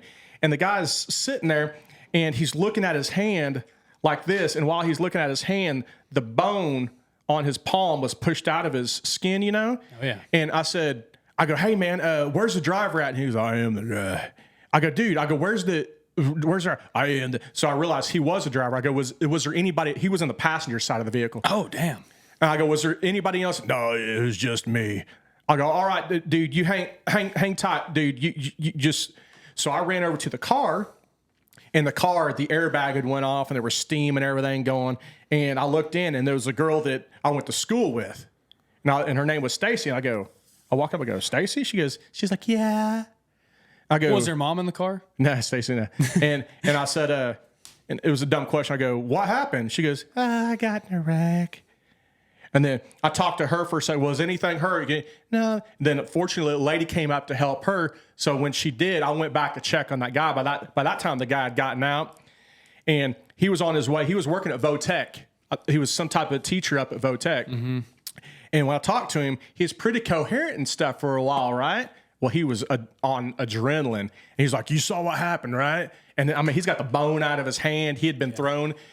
I go, yeah, it was her fault. You know that. And he went up to her license plate, and he started writing her license plate number in the dirt for some reason. You know what I mean? He was trying to get all the information. And well, we waited till the highway patrolman got there within 10 minutes or so. And about that time, the old adrenaline had started to wear off on the guy. And we had him, sit by his tire. And dude, then the pain set in. But with that long story, that's another deal to where, man, and with your Good Samaritan laws, if people fucking need help, a lot of times don't put it off on somebody else, because sometimes time could be of the essence. Well, dude, that's the biggest issue that people have. And that's why most people are so used to other people doing things for them, they are unwilling to even think for themselves. They're unwilling to take initiative. Look at your run-of-the-mill construction crew. Okay, let's just take a framing crew, for example. Okay, there's 4 guys in a truck. Boss tells them, all right, this is where we're working today. So they all pile in the truck. They got all the materials. They got the tools, all that. Well, boss says, I'll be there in a minute. So they pull up. They put that truck in park. They just sit there. And they wait for the boss to show up. And then the boss shows up. And he's, all right, guys, hey, we need to be doing blah, blah, blah. And then, then they start working. And it's like, y'all knew what to do. Yeah. You guys knew where you needed to go. Y'all know what you did yesterday. Y'all know what you need to do to get started. But you waited for him to show up. And that's on the boss too. I mean, you could talk all about, extreme ownership, and you could talk about delegating and, empowering your people and all that. And that's what you have to do as a boss. But either way, that's how most people's mentality is most people are so spoiled in our life and times today, they don't even realize it. They don't realize how much is done for them and how much thinking is done for them. They don't even know. They think that, you know, they're hard ass, badass, blue collar, fucking, I built that. But the reality is yes, you did the physical work, but somebody else did the thinking for you. And you have got to start thinking for yourself if you want to be a badass sheepdog human being like you think you are. And I know a lot of my stuff's been just physicality wise, hasn't been applied a lot to the work deal. But the other scenario was, which I talked about before, was when my buddy Clay, I got jumped by them thugs out the lake, and all the able-bodied that I thought was supposedly my friends had all scattered. Oh, I was helping the girls out. I was saving the girls. Or I was going to get a bat in my truck. And dude, by the time I turned around, it was over with. Yeah. And my buddy Clay, out of everybody, had ran up to help me, you know. So even be a good friend, even if the odds aren't good or whatever. If you're a good friend or a good person, man, be there, because that's a good test of friendship right there. Yeah, no, and we could go on all day about stories of like, I mean, I can think I was not in this building, but I was 2 buildings over, First and Grand, Two right doors here. down? 2 doors down, not 3 doors down. Actually, it was 3 doors down. There you go. Yeah, because you got the insurance, the flower shop. Yeah, it was 3 doors down. If I go crazy, then will you still call me Superman? Was that song playing? Yeah. When you were 3 doors down? No, so I was over there, and we were on the second floor, and I was looking out the window. Just, I don't even remember what I was doing. It was, I think I was in some production or something, and we were upstairs doing something, and I just happened to look out the window right as this car gets T-boned at that intersection. I was like, oh, well, I think I made a joke. You know, I just, you know me, I can't ever not make a joke about something. I was like, well, that guy just had a bad day.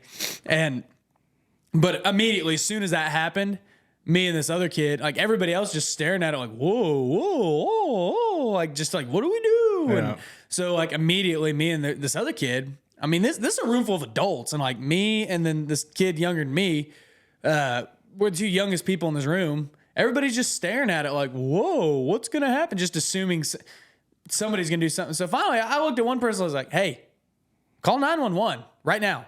And me and the other kid, we ran downstairs, and I started flagging traffic, and he started checking on the drivers and stuff like that, making sure everybody was good. And thankfully, everybody was. Nobody's really hurt. And, you know, so I sat there, flagged traffic till EMTs and everybody showed up. And, you know, then we left, you know, got out of their way, left the scene. But, like, you know, there's a myriad of stories you could go on, but that was just a deal of there's probably 30 people in this room and nobody's willing to step up and take action. Just like a construction crew. You know, you show up to the job and your foreman's not there, your superintendent's not there, and nobody's willing to step up and say, hey guys, we need to start doing this and that. And, you know, you guys know what needs to be done. You've been doing it. Even if you haven't been doing it, it's not that difficult to know that, all right, well, we got to at least start getting stuff set up, fire up our equipment, get our tools out, get everything organized for the day, clean up the job site from yesterday if it's not already clean. Like, you know, it's not that difficult to just start doing some stuff, but nobody wants to take that initiative. Well, even if you're like if you're not the first responder, and I'm just talking about you being a first, not like you're medically licensed or trained. Right. I'm just saying you were the first to the scene to respond. You're the first one to step up, right? Yes, yeah. Or if you're the incident commander, like this, they teach this in ICS. Or if you're the leader at work, you might not be the leader, but those first responders or commanders or leaders would still need help or support from other people. So even though you might not be the one that really wants to jump in, you still might be able to go there and ask, hey, do you need me to do anything? Yeah. Did you make sure you called 911? Okay. You could still help out in the scenarios. Well, it's like me, dude. Like I said, I started flagging traffic. I mean, I wasn't directly helping those people, but it was, you know, it was at a stoplight. I mean, yeah, the stoplights were on, but there's cars in the middle of the road. So somebody's got to step up and start. Yeah. And I've done that several times. So my main deal is don't be afraid to get involved. If you're afraid to be the main person, you can still help out in other avenues. Well, yeah, dude. It's like at that show that I was at, you know, where my band was playing, I just decided like there was plenty of people helping those 2 people out. So I stepped back. Y'all don't need my help. But guess what? Everybody's still at the bar. There's a dude passed out on the floor right here. And, your cousin Sean, he was telling me that his wife was one of the EMTs there. Yeah. And you know, there were still people sitting at the bar trying to get drinks. They were like, hey, what would you serve? Stepping over that person. And they're literally. Yeah. And so, and then there's people just watching, just gawking at everything going on, just like, what the fuck? So finally, I step in front of everybody, and I was like, hey, everybody, go the fuck outside. Get out of the way. Let these people, that's disrespectful too. What is, well, and everybody's like, there's some people that are just like, I want my damn drink. But then there's people that are just like, they're just holding their drinks, watching. Oh, yeah. And so finally it was like, I just start yelling and I'm like, everybody go away. Like just crowd control. Like, you know what I mean? Cause because one guy went down, the EMT showed up, and then another guy went down while they were, so there wasn't enough people to, do all that. There was no police on site or anything like that. So it was just like, get in crowd control. So that's sheepdogging it too, man. Being a sheepdog is just taking initiative and protecting everybody else around you. Yeah. And another thing I want to say on that, because, dude, I see so much bullshit on social media. People think they're a sheepdog, but they're really just a pussy. They'll get on the community watch page instead of going through the proper avenues of like, hey, I want to get this pothole on my street fixed. And I get that some towns are worse than others or whatever. And sometimes, Facebook blowing it up on there and really getting a big deal, that might help. But really the best thing to do is figure out who's in charge of fixing potholes in your town.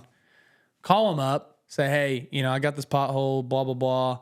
Can you fix it? Or, hey, I've got a sidewalk that's jacked up here. I know you guys have like a certain amount of funds allocated to it. Can you fix it?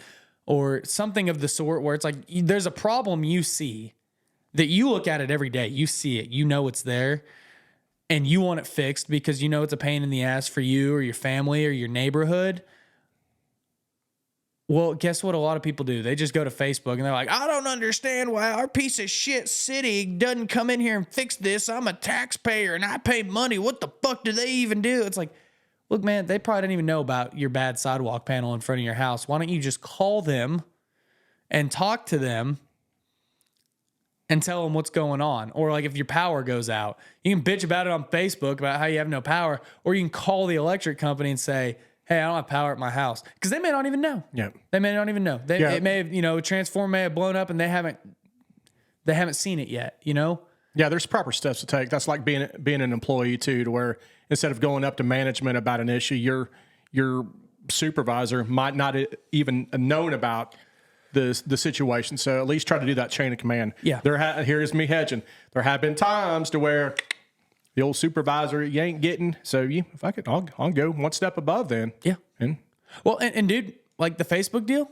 I know where that has worked for people, because like there was one the other day. Okay, so our city's different than a lot, and I work with these guys. They're good dudes, and they have a sidewalk fund. Well, somebody gets on Facebook, they're like, oh, I'm so tired of my sidewalk being so jacked up on my street, blah, blah. And then, it's like, why do they not fix it? And somebody's like, have you called them?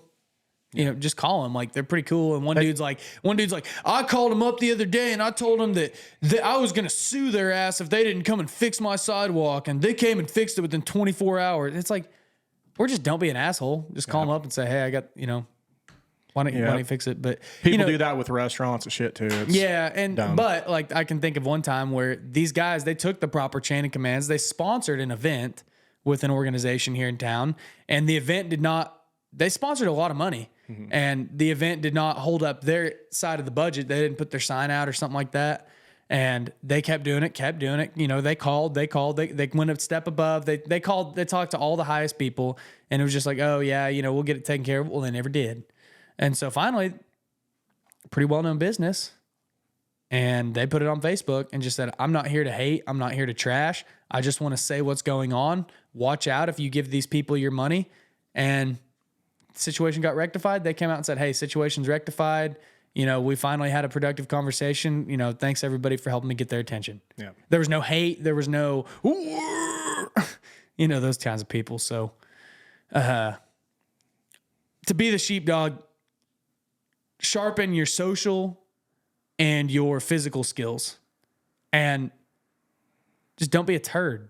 Yeah. Be tough, walk soft, carry a big stick, but don't walk away. You know what I mean? And the power of the art of de-escalation too. Yeah. You don't have to fight me at times if you can not get physical or get into those heated issues. Very rarely is that the answer. Very rarely. Very rarely. But sometimes you got to yank somebody out of their truck. Yes. If they are inciting violence, then yeah, you got to step in and you've got to wrestle them down, whatever. Somebody breaks into your house and you got to stand up for your family. Yeah, you might have to shoot a guy. But very rarely is violence and just your every average day-to-day whatever is that the answer. Yeah. Try to keep violence out of the workplace. Yeah. Yeah. Don't be like, whenever I first got into the business, the first place I worked, dude, we literally like have wrestling matches. I don't think that'd be allowed in today's rules. Oh, and before we wrap up, you think he's hung up in the restroom? I was just about to say, I don't know what happened to our co-host, man. I texted him, asked him if he was alive, and he just said, dude, it's everywhere. So I don't know what that means. I don't know if he clogged the toilet up, if he shit on the floor, what it's everywhere means. I was hoping he'd warm the seat up for me, but I might just wait till I get home. I think it might be a little too warm for you now. Yeah. Dang, man, I just cleaned them toilets yesterday, too. Well, anyways, guys, as we said, keep yourself strong mentally, physically. If you want to be the sheepdog, that's great. You need to be the sheepdog. We need more sheepdogs in this world because there's a hell of a lot of sheep out there. But just remember to do it with grace and tactics and not just be a dipshit. Don't be a turd. You know what I mean? So the only way you're going to get to that level is by doing something hard every day.